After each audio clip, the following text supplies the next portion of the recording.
We're off to Doomben again this weekend for another Whirlpool meeting. Last weekend, the feature was a sprint event. This time, over the 2,000 metres is the Doomben Cup, and it's the race we're trying to find you a winner in. And when I say we, I mean mostly the gentleman next to me. It is Sam Phillips. Kiersten, thank you. What a race we've got on our hands this week. We had a cracking last week to start the Randwick season. We've got another good one here. Pretty tricky race to work through the Doomben Cup this year. Plenty of quality horses to work through, and few looking to add their name to the trophy for the first time. All right, well, let's take a first peek at the field. Of course, it features in race 8, and Tino is on top. Pride of Jenni. Now, we know, we've discussed how much the Doomben track is a leader's track, and if you haven't seen Pride of Jenni, my word, will she blow you away with her forward running efforts, won't she? This could be the race for her. It could be. It's going to be a pretty good setup for her, I think. And Tino at the top of the market there, bolted in the Hollindale, which we'll have a look in a moment. Pride of Jenni was good after her questionable retirement, shall we say, after the spring. Faulkner Park's always a good horse. He always turns up. Filthy old Kovalika's back again. J-Mac jumps aboard. So there's going to be some people that get sucked in again. Lindeman's a Group 1 winner. Elias is class. Militarised back from his failed stud mission. And My Oberon can show up as well.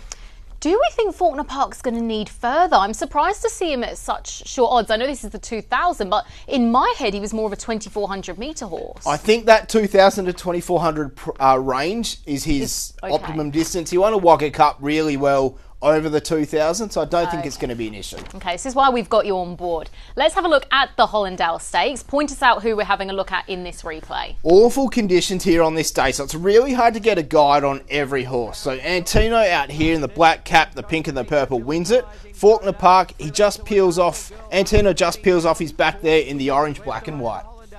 Faulkner Park quickly swept up and hit the front from Bois de Jean. And Tino's onto the scene. And Shin let him go at the top of the straight. And Tino dashed to the lead from Faulkner Park. Buckaroo, Kovalika's running on. Then Miss Jolene, but it's Antino in front. 200 metres left to run. He's been left in front a long way out from home, but he's clear. Kovalika, Faulkner Park try ever so hard. But Antino, what a dashing ride. Shin has stolen the Hollindale on Antino. 3 lengths, Faulkner Park second, Kovalika third, fourth either military.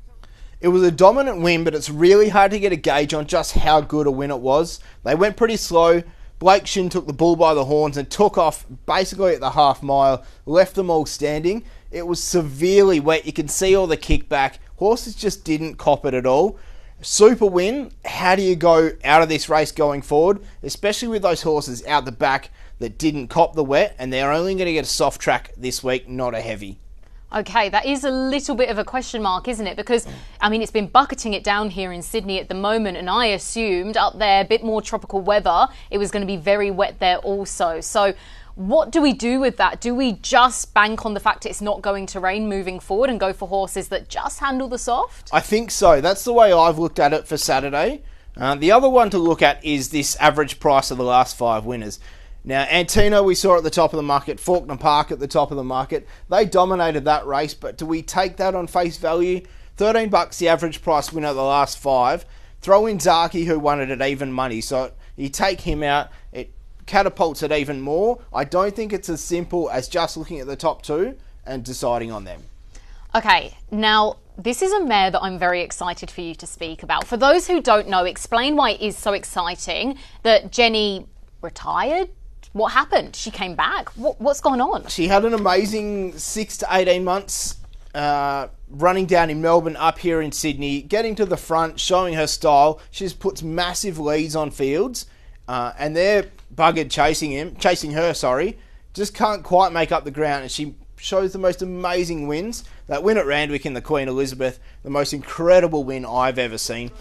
Here's her winning last start at Caulfield. Now, it's only listed grade, but she's got the 61 kilos. She got out in front, she rolls along, and she does what she wants.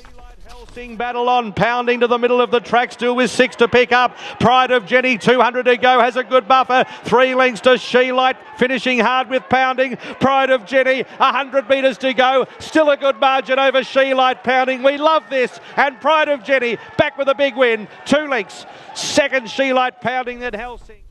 Craig Newitt's her new rider, and they just get along so well.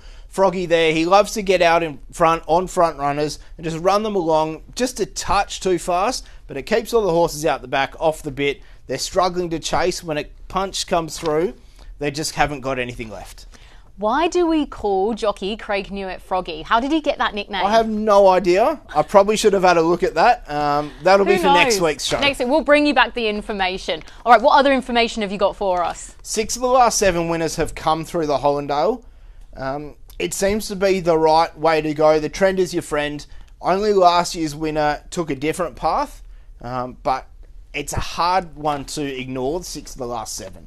Okay, so speaking of tips, this is the nitty-gritty. Are we following this trend? Yes, we are. We're going back to the Hollandale. I've put Faulkner Park on top. I think he can turn the tables on Antino, gets back on the softer track, which he'll prefer. Antino flies with all that wet ground. I think he gets the right run. Ethan Brown is riding the crest of a wave at the moment. And Annabelle and Rob got their first Group 1 as a married couple last week, so they'll look to go on with that. The duet play is Antino. It's a little bit the coward's way out, the top 2 in the market. I've really scoured the race through and through. I just keep coming back to them. I think they look a pretty good shot. Some races are just like that, aren't they? You can go crazy going round and round trying to find some value, but the answer is staring you right there in the face. So hopefully that's very much the way it plays out on the weekend. Punters, wherever you're watching from, best of luck with your investments.